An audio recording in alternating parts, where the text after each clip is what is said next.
Hey guys, welcome back to an interesting video on Wild Rift. So today we're back with a Misfortune updated complete guide. Now we haven't covered this one in a long while, and we've only really covered it once ever since the rework, but at that point in time pretty much no one really knew what's the most optimal way to build her.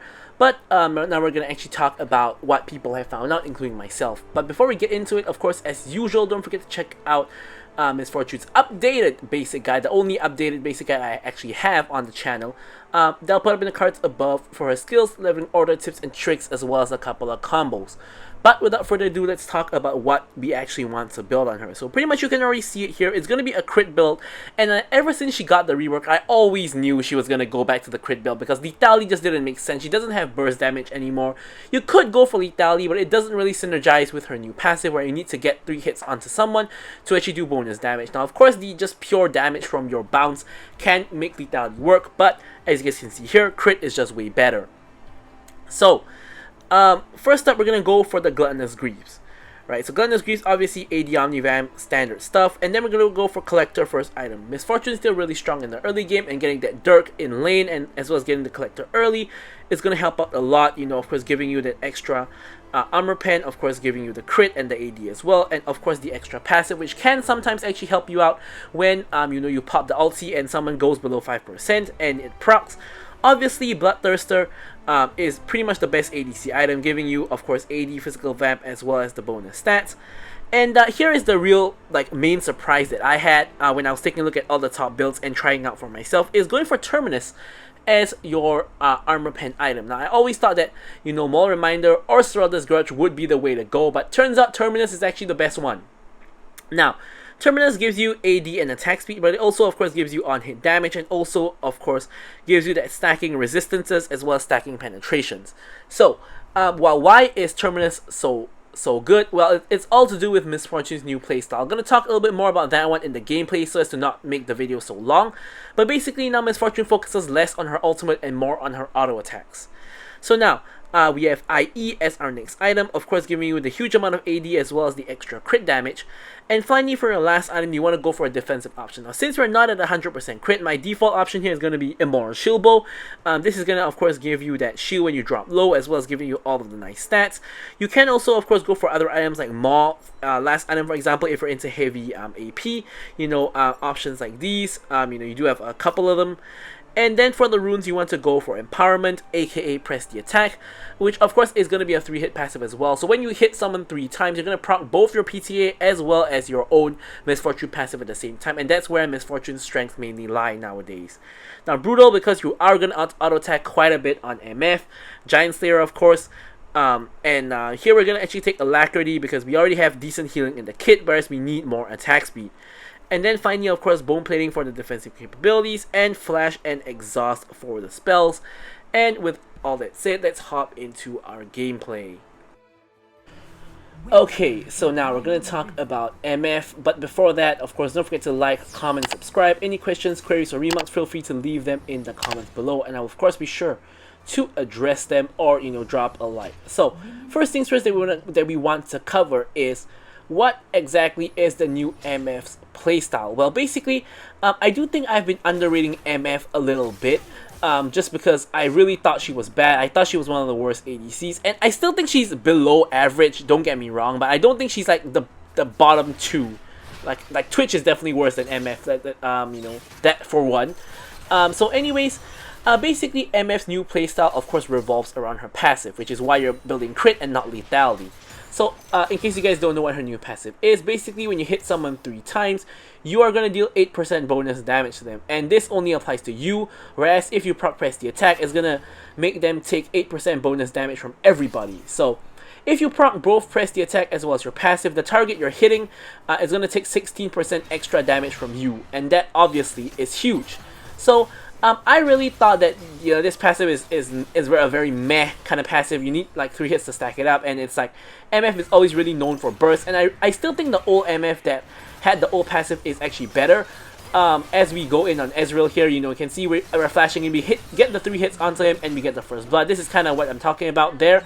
I got 2 hits on him, and then I flashed in to get the 3rd hit, which proc both my passive as well as the press the attack rune, and then we're easily able to deal a lot of bonus damage and kill him. So the main reason why I actually felt that MF was actually strong is because I played a Draven game, and that gameplay is actually going to be up on the channel, but it's not out just yet because I wanted to get my updated complete guides out first before my supplementary guides. But that one was a Draven supplementary guide that will be coming out, relatively soon. And in that one, I basically was really fed. And the MF who was feeding, like, I think she was like 0-4 or something, and then I was like, I can't remember my scoreline, but I was like 5k gold ahead of her, and then she killed me 1v1, and I was thinking that there's no way this could be possible. Well, I went to look at the replay to review the game, and I realized that basically I allowed her to free hit me for like about 2 seconds, which allowed her to full stack the passive as well as full stack the PTA onto me before the real fight started, before I actually started attacking her. And just an extra 16% damage was enough for her to actually finish me off and kill me, trading 1 for 1 with me, of course. Not of course, but we ended up trading 1 for 1. And off of that, I actually realized that, MF has more damage than I thought, because if I have a 5k goal lead and she still kills me 1v1, like, there must be something here. So after that, I started to try out different MF builds, and things like that. So this is also the reason why we're actually going for Terminus instead of Serelda's Grudge and instead of Maul Reminder. Obviously, Maul Reminder is great just because it gives you both crit and anti-heal at the same time. And obviously, Serelda's Grudge is also amazing because it traps people in your ulti. But in this case, I actually really think Terminus is very important just because Terminus, number 1, is a very strong item as we get into another fight. Let's talk about the fight first. Well, we can see here, MF early game damage, completely bonkers. Viego stuck on 1 HP, running away, gets hit by the Seraphine, and Seraphine picks up 2 kills, and I believe Ahri picks up the last kill. So all 3 of them die. Good roam from the Ahri. And yeah, so Terminus is really important to MF for a couple of reasons. Now, reason number 1 is it gives you attack speed. Now, no other item in your entire build actually gives you attack speed unless you build Shield Bow last item. But by the time you reach last item, the attack speed, it's not going to come in time. The main way you get attack speed in this build is from Legend Alacrity and from your Terminus. So, number 2, Terminus is just a very strong item overall. Out of all the armor pen items, I think the stat line it gives is the best. It gives you 40 AD, 30% attack speed, which is already insane, but it also, of course, gives you stacking resistances, which just makes you more tanky, makes you more able to 1v1, and you will see later on in the game that there are situations that I think the old MF would not have won, whereas the new MF does. So, I would say that even though I still think the old MF is better overall, just because I think she has a more unique identity as someone who has a very strong teamfight ult and someone who can burst people down like in 2 hits. Whereas the new MF is a little bit more closer to a traditional ADC. She still has the huge teamfight ult, but she now needs to hit people a couple of times to start doing damage to them. So she's not really a bursty kind of ADC anymore. So more closer to a traditional style, basically. But yeah, definitely there are cases where the new MF is better than the old MF. You guys will see later on that we do win some fights we would never have won if we were the old MF. Yeah. So her ult, of course, is still amazing. It still does insane amounts of damage. But the only issue is that without Serelda's Grudge, it's really hard for you to actually set up the ult yourself. So we kind of need your team to have some CC. Which leads me to the next talking point, which is MF supports. So I still think MF's best supports are engagers, like Leona, Nautilus, Alistar, all these chaps with a lot of CC. But of course, some select, enchanters can work as well. Enchanters like, for example, Seraphine here, who has a huge teamfight ult, maybe even the Nami, who has that wave. Champions like this can work very well with MF. Of course, now that technically she's closer to a traditional ADC, here my Seraphine gets caught out trying to recall. I'm ulting the Ezreal, doing a really decent chunk of damage onto him. Swain is really low, I'm going to finish him off. Ezreal comes in, and here I exhaust him. And this is one of those situations where I think if I was the old MF, I would have just died here, but the new MF with the new passive can actually kill him. Here, Twisted Fate comes in. I flash into the bush to lose vision, and unfortunately for me, Viego was doing the dragon, which causes me to die. And you can see my team is able to finish off the Viego here, and Viego's unable to get the dragon. Now, a little bit of small, like, micro play there, which is that I knew that if Twisted Fate panicked and just launch his auto attack, he would just stun the minion. So that's exactly what happened there. So sometimes if you flash into a bush to make the enemy lose vision of you and you just spam attacking with their auto attack, they are gonna end up attacking a minion instead, or like somebody else that's not you. And that's kind of a little trick that I used there to make Twisted Fate stun the minion. And then he flashed to try to catch me, but he wouldn't actually have caught me anyway. If Viego wasn't there, I actually get out scot-free, but unfortunately for me, Viego happened to be doing the dragon, so I was not quite able to get out. But overall, you can still see already in like the first like 5 minutes of the game, you can already see the strengths of the new MF and why she's actually really not that bad. I think she's like an average ADC, you know, around there. So yeah, so here Swain is trying to go in. As you can see, we already procced the passive on him, and we're not doing a really good amount of damage on him. He takes a lot of damage. We're just going to ult him down, kill him instantly. Ezreal procs the PTA on us, and we are a little bit, taking a little bit too much damage, so we're going to actually walk back.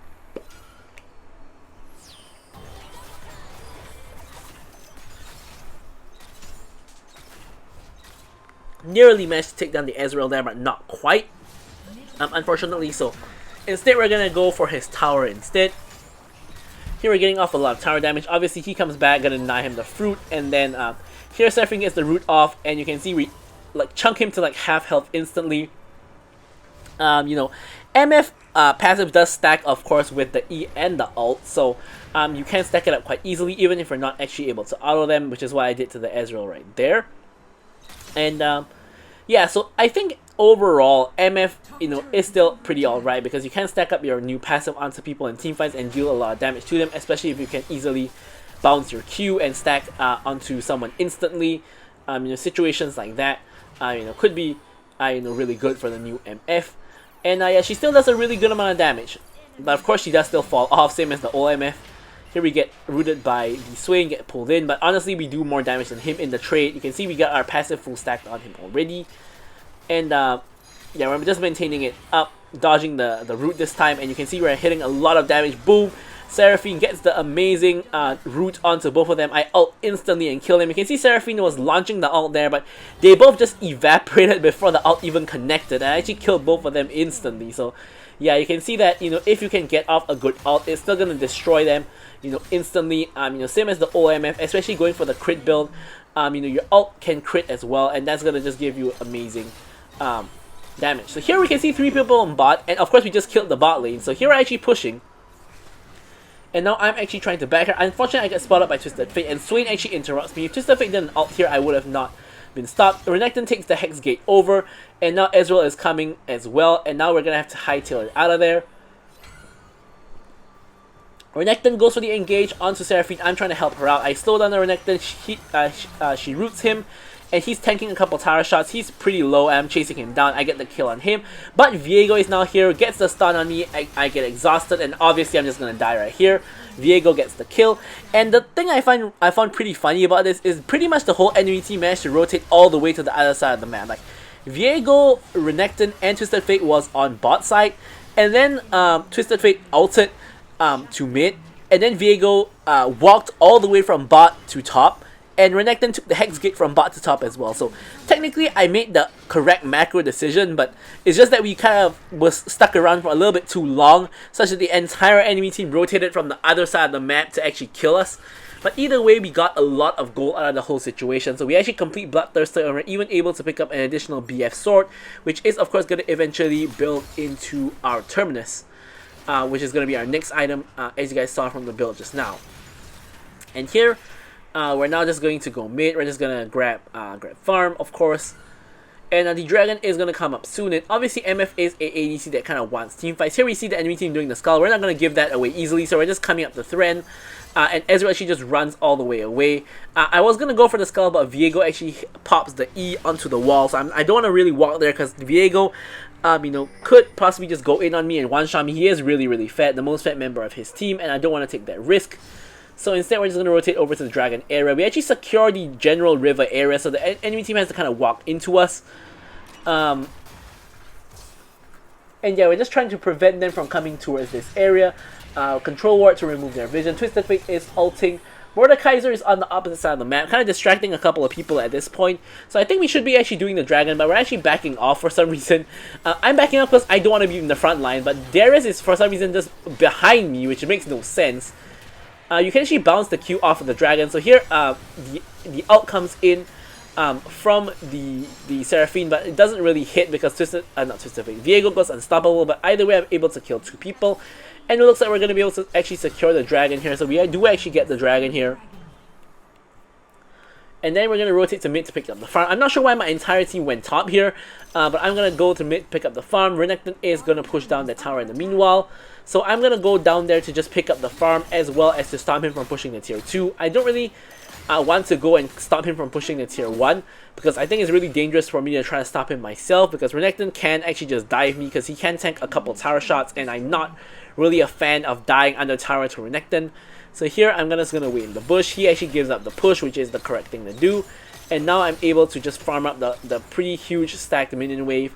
And now I'm gonna back. Now here, for some reason, my Darius is in the enemy jungle, I think farming the red buff, and gets killed, punished for his sins. And yeah, that's no good. Viego gets the Darius body, hooks in the Ahri and ults again, trying to get something done. I'm rushing all the way over here because MF has insane movement speed with the W passive, of course, can walk out of base with the W and the home guard incredibly quickly. One of the strengths of MF, the incredibly quick rotations. Now the enemy team is looking to do Baron because our jungler is dead. So we're trying to actually put a stop to them here, trying to get some vision over the wall, which we do. Viego is pretty low though, so if they try to do Baron, I can ult over the wall. I might be able to kill him and the Baron, so the enemy team is kind of trying to give up the Baron now. Seraphine gets off a pretty good ult, and I kind of whiff my ult a little bit. I'm not aiming in the correct general direction. I'm getting a little bit caught here. I have to flash the wall. I'm able to kill Twisted Fate with the help of my E and the Collector actually proccing. So here it becomes a very, very messy fight where it kind of becomes a fight on two fronts now. Twisted Fate and Swain have already gone down. Darius is actually chasing the Renekton, and Ezreal and Viego are both basically 1 HP. We're trying to catch them, but we can't quite. Ezreal does get caught by me, has to flash away to survive. And here is one of the situations I'm talking about. So Mordekaiser for some reason decides to go in 1v2, which is a horrible idea. He dies by the time I reach there, and here I actually managed to one-shot the Viego, and now I actually kill the Renekton. Now, if I was the old MF here, I would have died to Renekton after killing the Viego for sure. Like, I would have still killed the Viego, but I would have died to the Renekton because I wouldn't have enough damage to finish him off. But the new MF, with the stacking passive, I was actually able to kill him in time, and I'm able to actually pick up the kill instead of dying, which, you know, is all I can really ask for. So here we pick up QSS, because we can, of course, cleanse the Renekton stun, Viego stun, as well as the Twisted Fate stun, as well as the root from the Swain as well. So a lot of value here. Huge wave at the top side. MF clears wave really, really quickly. You can see we just bounce a couple of auto attacks. We're going to clear the wave really quickly. Like that. Boom, boom, boom. The wave is gone. Our next wave should be coming. There it is. And we're going to quickly clear that as well. Now we have to be quick about it because in the meantime our mid lane tower is getting pushed down, but we don't want to give up all this farm, of course. And after we get the farm, we're going to quickly rotate to mid and join up with our team to see if we can get anything done. Mordekaiser is, of course, just pushing on the other side of the map, as he should, just to attract some attention, as well as to just get some towers. Now here there's not really much happening because there's only really Baron alive, and you can't really just straight up do Baron just like that with the entire enemy team alive unless you get a sneaky one. But yeah, nothing too much is really happening here. We just basically don't want to get caught out. We just want to stay with our team. We want to keep our farm up, and eventually, hopefully, find an opportunity to get something done. Opportunity might be right here, actually. Twisted Fate kind of gets caught out, has to flash away. Renekton now is the one getting caught out. Has Twin Guard second item, not really much damage from him. The Swain is coming in, gets the PTA propped on him, gets charmed. Viego comes in, but he's by himself, so he's in a little bit of trouble. Now I'm in trouble. I QSS the Twisted Fate, and for some reason Renekton stuns me from over the wall and causes me to die. Now that is just insane. Like, how is that possible? He stuns me from over the wall and I die because of it. But anyways, here the Mordekaiser with the stats of the Viego is running down the enemy team. Ezreal has nowhere to run. He dies. Twisted Fate gets a stun card off, and now Swain and Twisted Fate both 1 HP, but so is Mordekaiser. Mordekaiser also 1 HP, so it's becoming an interesting one. Pool comes in on the Twisted Fate, he dies, and Mordekaiser actually gets a heal. I think he has Triumph maybe, and now the Swain is getting run down by the Mordekaiser. Mordekaiser now really low as well. Darius is now coming in to join the chase on the Swain.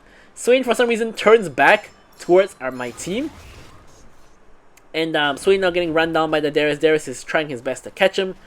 Gets the slow smite, pulls him in, and Darius has Eclipse for some reason and ults the 1 HP Swain for some reason and is not able to get the reset on the ult. That's kind of horrible. But yeah, so now we're back alive, we're back to the top lane to farm, and the dragon is also up. And obviously we want to go there. We can see Twisted Fate, sorry, not Twisted Fate, Viego and Seraphine are kind of in the area. We're kind of waiting for like our team to show up. Mordekaiser is taking his time shopping in the base. And Seraphine gets one shot here just now, I guess you could say. And we can all be spotted because of the Twisted Fate ult. So no real reason to hide, but obviously we don't want to walk too close to the Dragon Pit without any information. This would be Ice Dragon Soul for us, so that would be pretty nice. And the enemy team looks like they are getting zoned off from the dragon for some reason, and we're just gonna apparently just get it. Now Ezreal ult actually steals the dragon, and Darius does not smite, so that's kind of troll. Here he actually pulls the Ezreal in. I get off a ult, does a decent chunk of damage to the Ezreal.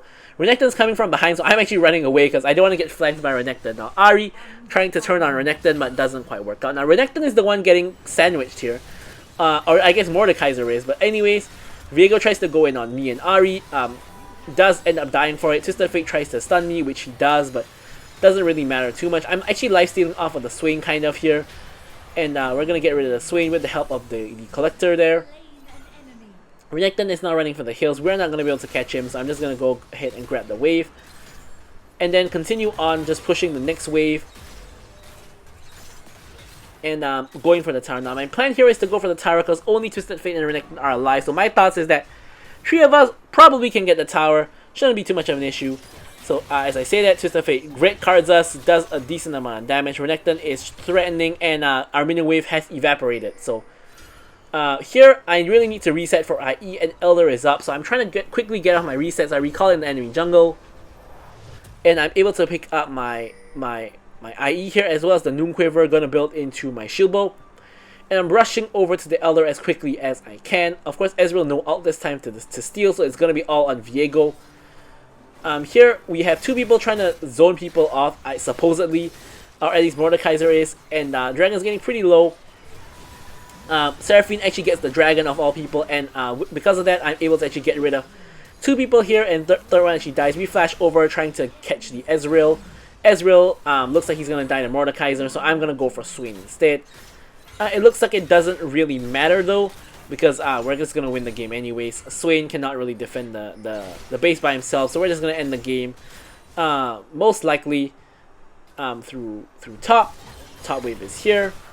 He can't really clear the wave, he doesn't really have wave clear. He doesn't really take damage from me though, as you can see. The wave is gone, so we're going to have to wait for the next wave. Wave in mid comes in, and here I'm just, he flashes in for the low HP targets. I'm just focusing him, and he pops the gargoyles, huge shield from him, but eventually I'm able to auto attack him down with the help of Elder. We do get the kill on him, and then we're going to finish the game. So thank you guys for watching the video. I'm going to leave you guys with the stats as usual, and goodbye.